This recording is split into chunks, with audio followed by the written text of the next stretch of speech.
All right. All right. So, me and my wife, we just finished watching this Netflix documentary by the name of Wild Wild Country. It's it's quite the ride. Yeah, it I is. think you recommended it. Yeah. I even think we said like let's talk about it when I Yeah, we did. when I I finished think in watching it. episode number 2. Or 1. Yeah, I don't so know. Yeah. you can actually go back there and verify this info. It Yes. happened. It happened. It is true. So what was your experience? Well, so having had some like very profound experiences with Osho, like watching YouTube clips and sort of feeling his presence or his just him seeing right through you. It was at first like just watching it and was a bit like anxious about where is this like headed? Is it like Yeah. trying to just ridicule this commune or this cult? What is the focus of the thing? But I also knew that the Duplass brothers were sort of in like producing it or executive producing it or something, and I sort of from their like movies and their shows. If you know about Mark Duplass and No, I've forgotten the other guy's name. They made like a very very beautiful HBO series called Togetherness, and also they've made some really cool films like The Puffy Chair. Jay Duplass is the other one, so Mark and Jay. But they are really like insightful and they just do a lot of beautiful stuff, and they have deep insights into the human condition, I feel. So that made me feel sort of safe going into this documentary, and it was like 6 episodes, like an hour each or something like that. And things got kind of crazy there at some points, and I thought it was like so interesting, sort of like because the starting point of the thing is like we want to create something positive, something new, something good, and then it sort of gets turns into something totally different and something very sort of ugly, I guess, in some terms, and then you have this spiritual leader in this mix, and it was very very interesting. Yeah, I have to say. It was. I think to me also, I watched it with my girlfriend, and we got kind of hooked. We had to watch the whole thing quite in a short time. But it was kind of because she had never heard about this guy before. I've heard about the guy, but I didn't actually know that it was Osho until probably during half of the episode or something. Because they used the Bhagwan at first, right? Yeah, they used his original name, so I wasn't sure. I knew I've seen this guy somewhere. I didn't know where, so I kind of watched it with fresh eyes, without that kind of idea who this guy was in the beginning, until I realized I recognized this guy. I've seen him on YouTube. Yeah, you recognize that guy.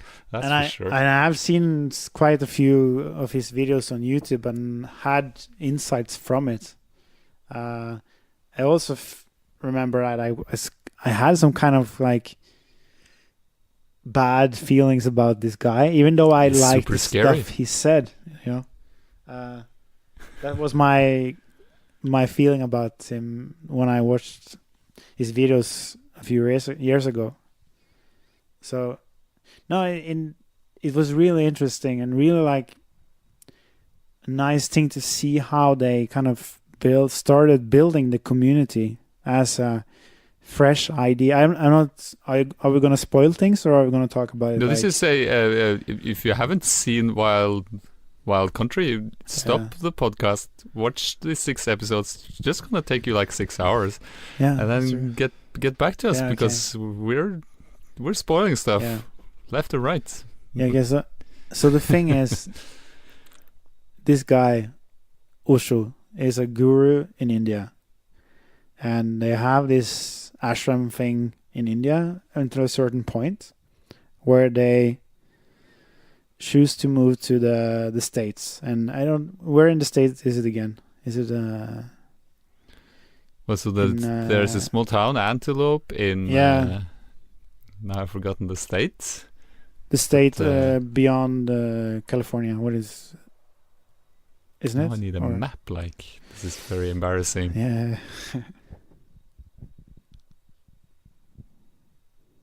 That's not important. No. Continue. Never mind. Continue. Antelope. But he moves. Yeah, his so entire operation. they move there with a lot of followers, and they're growing and growing and growing in followers, and they start building this kind of almost like a town.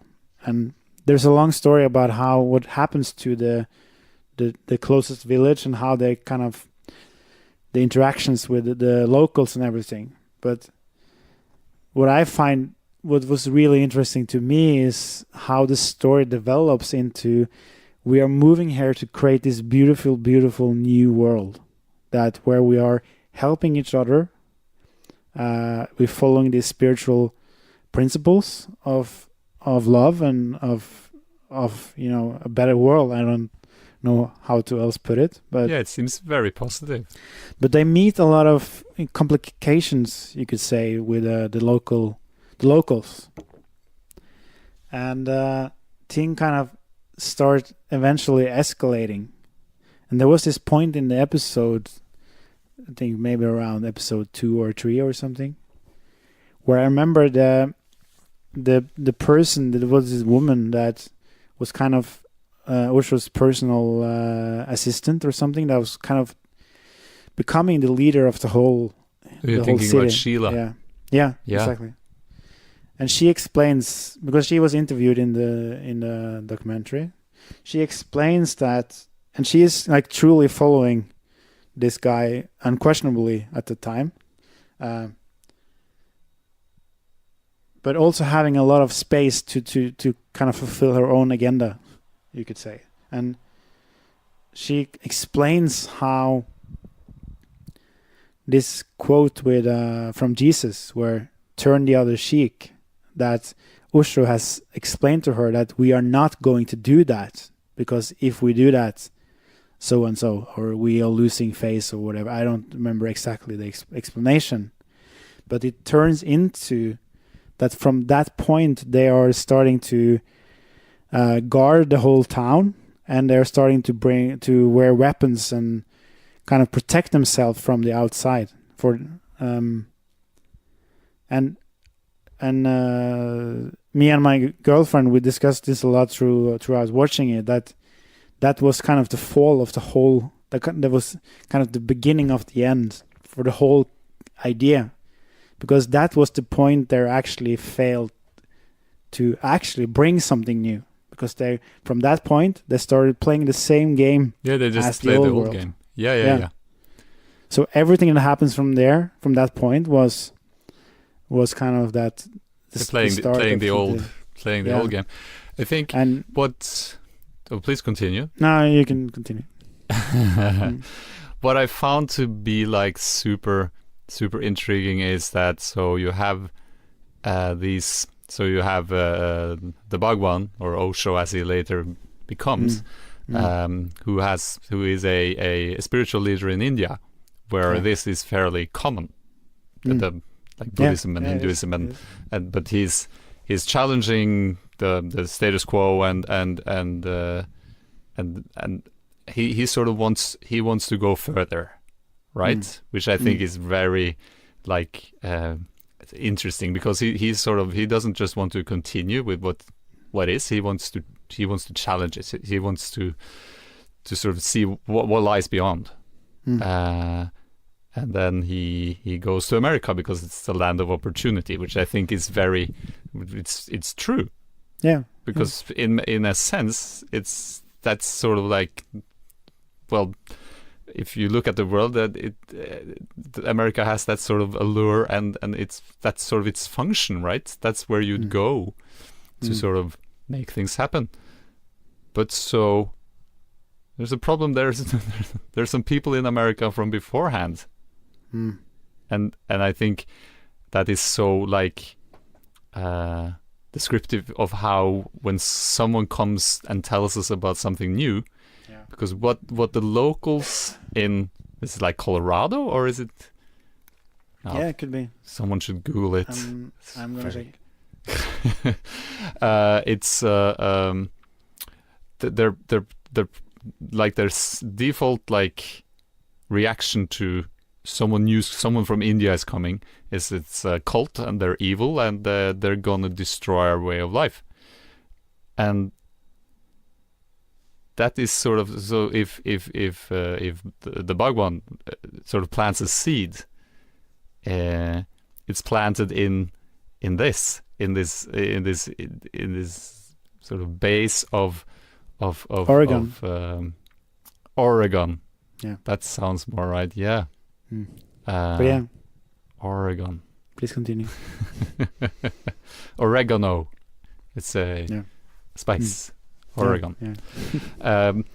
But so how can something grow with all this, like this hatred, and as I think you talked about how that slowly sort of seeps into the whole thing, because you sort of, you're building your structure on poisonous land, and this poison just sort of goes in there.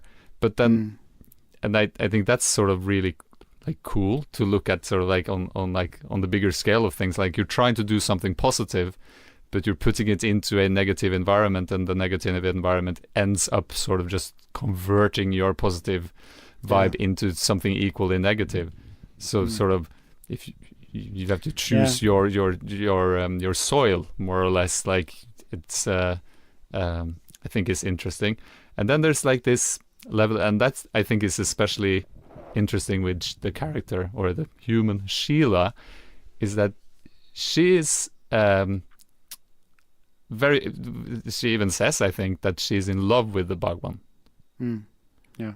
But it also seems to me that the Bhagwan is trying to teach everyone, and especially Sheila, that it's not possible, because you're something more than your egoic self, right? So in a sense, if you sort of look at it, like if you broaden the perspective, Sheila and the Bhagwan's sort of play, which gets kind of ugly in the end, because he sort of accuses her of backstabbing him, and of being sort of like well, he's really like going out there, and it seems very like out of character even for sort of like this spiritual leader to be throwing accusations around, but he's also sort of playing this game of sort of attachment, and he's, from my perspective at least, constantly trying to teach Sheila that you can't attach yourself to things, and you are attaching yourself to me, and that's not the way.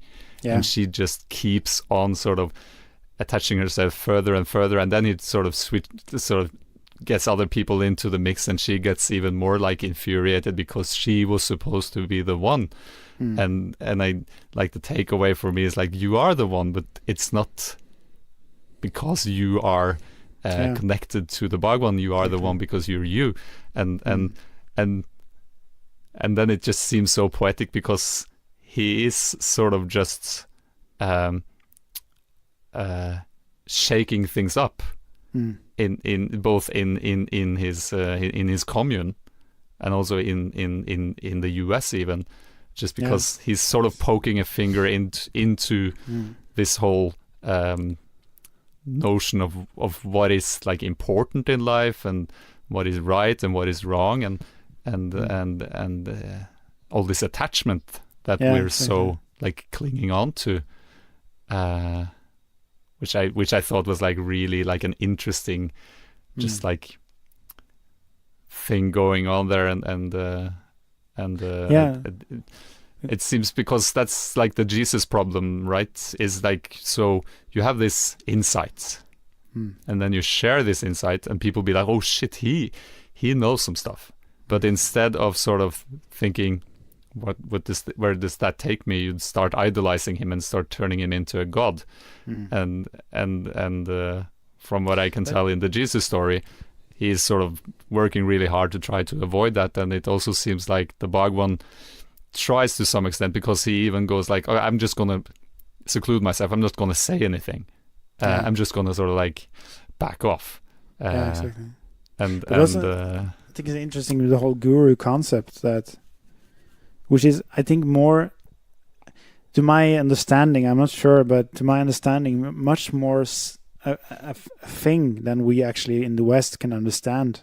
How the culture in India is built around this guru concept, that the spiritual path is this: you have to find your guru, and you follow that guru blindly until a certain point. Yeah, until a certain point, right? Yeah, and I'm not saying that's wrong to any extent. It's just that that's something we're not used to actually really understanding in the West. I think how kind of actually godlike that is, in the sense that how people look up to this person.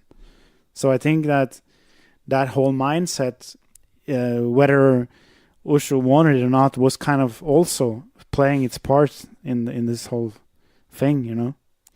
And I must say, because I think that's just a different way of the spiritual path than we are used to. But it also it doesn't. I don't think it's in any way wrong. It's just that it has different elements than maybe our approach usually is, at least today. But I also find it really interesting with the whole kind of story with what happened in the U.S., or the whole story of his, teachings. How one thing is that it still goes on, the whole Osho International and all that, but it's on one point you could say through watching the documentary that they failed. You can come to that conclusion. Yeah, it's easy to conclude that. Yeah, this was because like a they tried to move to the U.S. and they had to withdraw and come back to the he had to go India. back as a failure. But then you can also ask the same question: did Jesus fail in his mission? You could claim he failed because he died on the cross, or he whatever. But there is still a teaching that talks about his teachings. So the influence is there to actually raise consciousness, actually to bring something further, you know. Yeah, that's really interesting. No matter really what happened, no matter what happened through Christianity and how they fucked everything up, but still the spiritual guy with the name Jesus that had a teaching that he wanted to share with the world, he made some impact that we are still feeling today. And the fact that Christianity kind of inverted it and made it about, lack, and made it about bad stuff, that's also probably part of the story, but it still has, raised the consciousness to another point, which has happened to many people, not just Jesus, but I think Osho is also an example of that the impact that they brought to the world consciousness, but also the American consciousness, I think is kind of impossible for us to actually understand, but I'm sure it has made huge impact. Yeah, but I think you're really onto something, right? Yeah. In reference to the whole Jesus thing, is that you would never sort of say that Jesus failed, but you typically say when someone starts a cult, or when things go sort of wrong, where it doesn't go the way you sort of wanted it to go, that means you've failed. But I totally agree with you that in a sense the seed the Bhagwan planted in oregano, Mm. Oregon. Even though it got sort of a bit like horrific or turned into something bad, there is actually something good flowing out of that, and it had an effect, and it changed something, even though at the moment it just seemed like it made a spiritual commune into sort of like a militia who tried to sort of take over a part of the country. Sure. But then, like, I think my one of my favorite guys in the world, Rob Bell, always talks about Jesus playing a different game. Yeah, exactly. Like he comes along, and I think his example, which I think is like really good, is like, so you'd expect that the Savior, like in 2,000 years ago when he came along, he would throw out the Romans. He would become king of the country. He would rule, because that's what the hero does in that sort of in that time frame, right? He would come in there and say, like, fellas, we've had enough. Now let's go and kick out the people in charge, and let's do it differently. But he doesn't do that. He does something like completely different, like a completely different game. And in a sense, I think that the Bhagwan is doing the exact same thing, because he grows up in India. He's playing this game, which everyone is playing, but then he sort of takes it to a whole new level, and he just lets it like play out, because he sort of doesn't.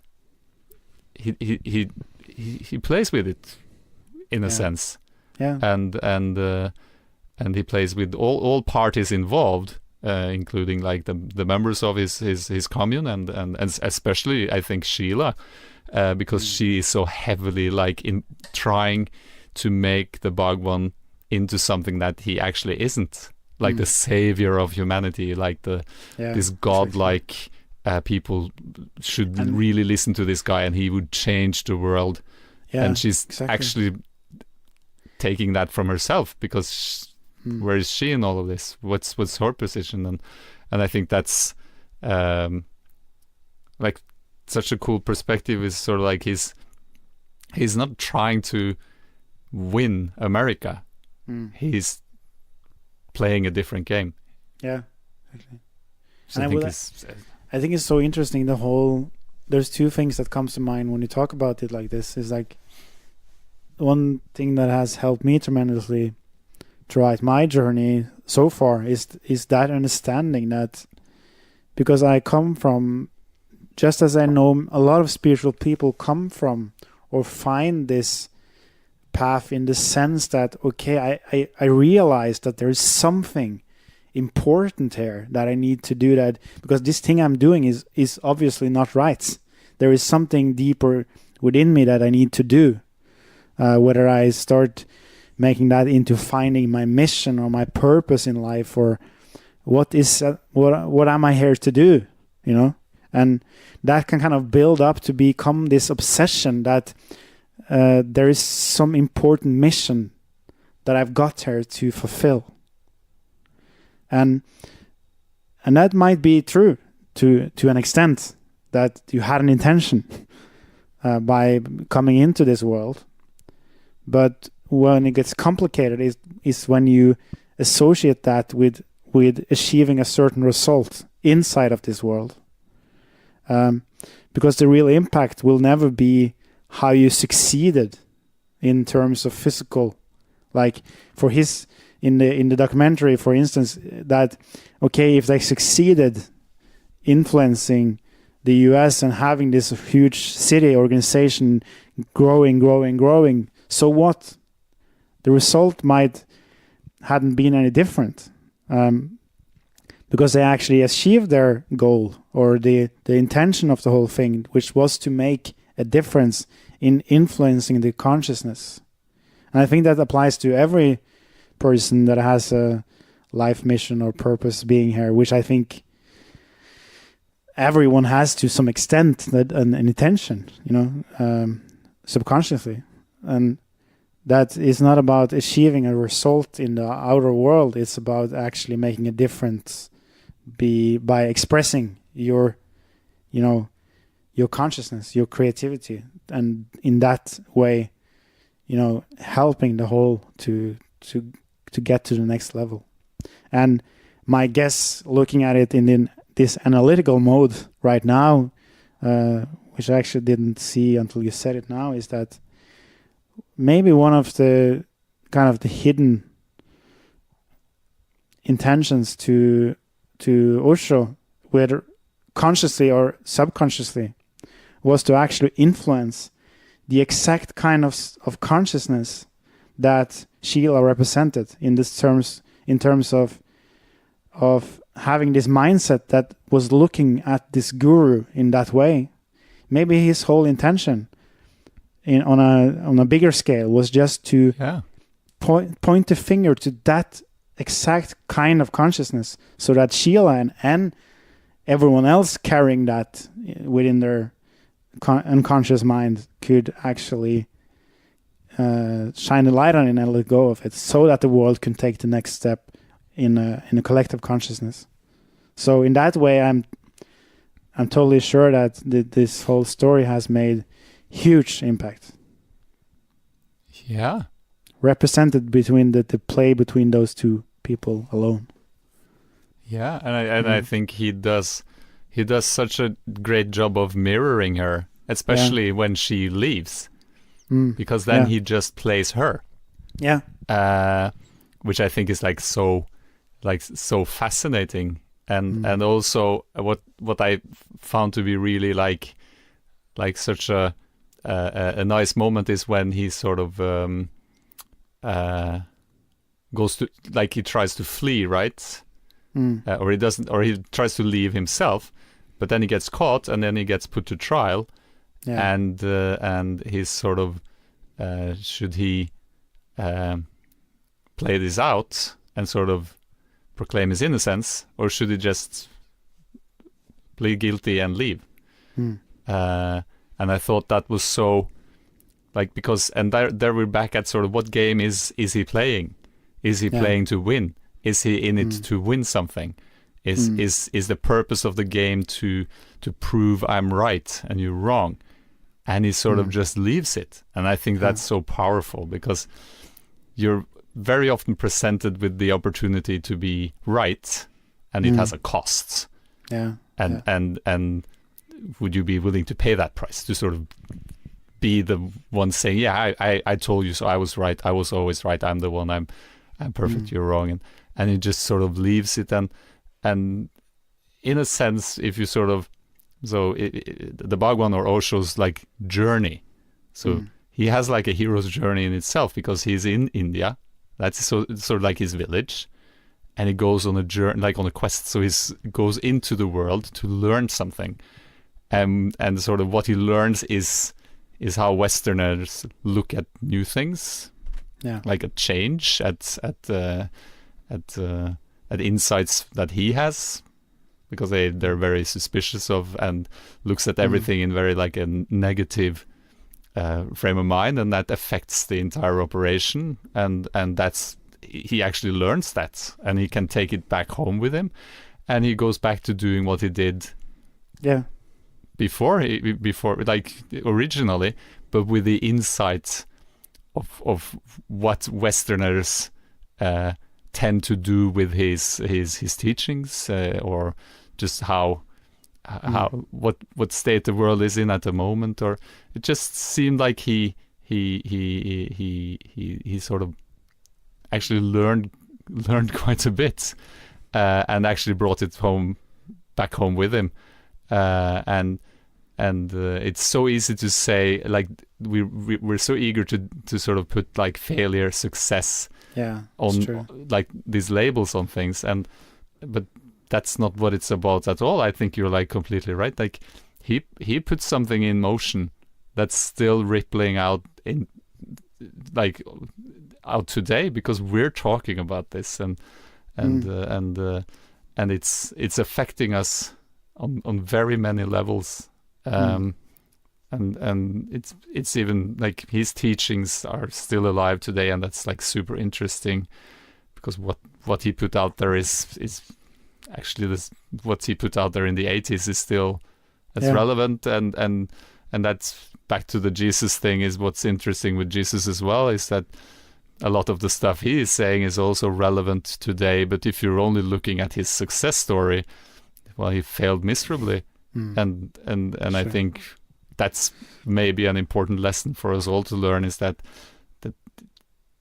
succeeding in life is not sort of a matter of what you conquered or what you achieved on a material level, like the amount of houses you built and the people who lived in them, but it's like, what do you learn about yourself and how you treated others, or you know the drill. Yeah. And I think for me, I remember it was so freeing, the point where I started realizing that truth, because I was really attached to this idea that, because my motivation for finding the spiritual path was that I've got enough of the ordinary world, so to speak. So I needed to find a new way of looking at this whole experience. And I remember I felt so old in a sense, and I had this kind of breakdown moments where I kind of connected to my bigger journey, in that sense, in that, okay, I've been walking this earth for so fucking long, and I'm so tired. Like, I realized the point when I felt that this is not just this life. This is a freaking long time, and I need to make sure that at least in this life I get it right. That was the feeling, That was really the fear-based idea that, okay, this time, or else what? But I don't know. But like, I was so kind of trapped in that, because I had got enough of this feeling of going on loop over and over again, like a game that never ends, so in that kind of mindset, I was really focused on doing the right thing, finding the right purpose. What is actually my mission with this life? What is this one thing that I need to do to succeed? And the ascension process of raising my consciousness and kind of qualify to move on was one part of that for me, to get to know that process. But I also was attached to this result, this idea of a result. And when I learned that, okay, the only thing that I actually have to do is to be true to who I am, and to shine my own light, to be following my own creativity, to my own intuition, and do that, and that's actually enough. Because that's the only way you can be in touch with your mission, is to follow who you are. And that's actually the only way you can make a difference. There is no big mission in the sense that there is an outer result you need to get to. There is only following that path that you are automatically following when you are true to who you are. And that was so huge for me to realize that my qualification for not needing to experience more pain had nothing to do with whether I reach an outer goal or not. It had only to do with my choices of who I choose to be, me or the fear-based me. That was fucking beautiful, man. Yeah. And then you should write a book. then it gets easier to actually do the things that are fun, because the fun things are actually the mission, in the sense that you don't need to evaluate, should I do this project or should I follow that desire? No, that's not the point, because if it feels good, it's probably on the right path. Your emotions in touch with yourself. Yeah. are your guidance system. reasoning is not the guidance system. The emotions and the intuition is the guidance systems. Justification and reasoning can never be the guidance system. Never. And if we look at Wild Wild Country from that perspective, that is actually exactly what happened, because reason got like the upper hand of like especially Sheila, because she so much wanted this idea to survive. Yeah. And then she had to do all these different things to make sure that she got the results that she thought that the Bhagwan wanted her to make. Yeah, sure. She was holding on to the whole concept as an idea that this needs to survive. Yeah. And that's every pain, every conflict, everything that was not in harmony kind of developed out of that holding on to something that was either gone or didn't exist in the first place. The road to hell is paved with good intentions. Yes. I think Sheila is a good sort of image of that. I would have to say, like, there was one thing that really annoyed me, and that was like the typography, because the font was like unreadable. Yeah, I know. Could not read the font. What? Same thing. Wasn't. Sorry, now I'm just jibber jabbering. Yeah. I thought it was. I think it's. I think they did like a really like tremendous job at just giving me sort of like the width of the whole thing, and just like finding all that archive material really like gave me a good sense of being there. That was like it was real good, well produced, in every way, I felt. Yeah, like from that perspective. Yeah. Just felt like saying that it was a quite the experience. As I said, I was completely hooked, and my girlfriend that isn't really even like really into the spiritual stuff, in that so she didn't really have that perspective either. She was also really hooked. And we had also to watch another documentary afterwards, which was they mention it as a scare example in the documentary. Oh, about the Johnson town, or what it's called. Johannestown? Yeah. The Kool-Aid town. Yeah, exactly. Yeah. So it's interesting. I think there's a lot to learn from those kind of societies, because they are so close to.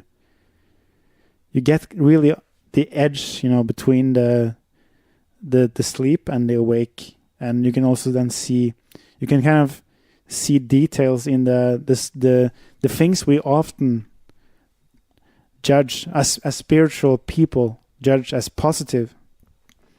Is sometimes easier to see the dark sides of in those kind of perspectives that documentaries that follows these kind of communities can actually show you. Yeah, they do actually shine quite a light on some really interesting aspects of the whole waking up process. Yeah, they do. Yeah, absolutely. So I'm gonna have to watch that documentary now then. Yeah, you have to. Thought I completed this mission. Thought I made it, finished it. Yeah, succeeded. Maybe you failed. I feel there's more documentaries to be seen. Oh man.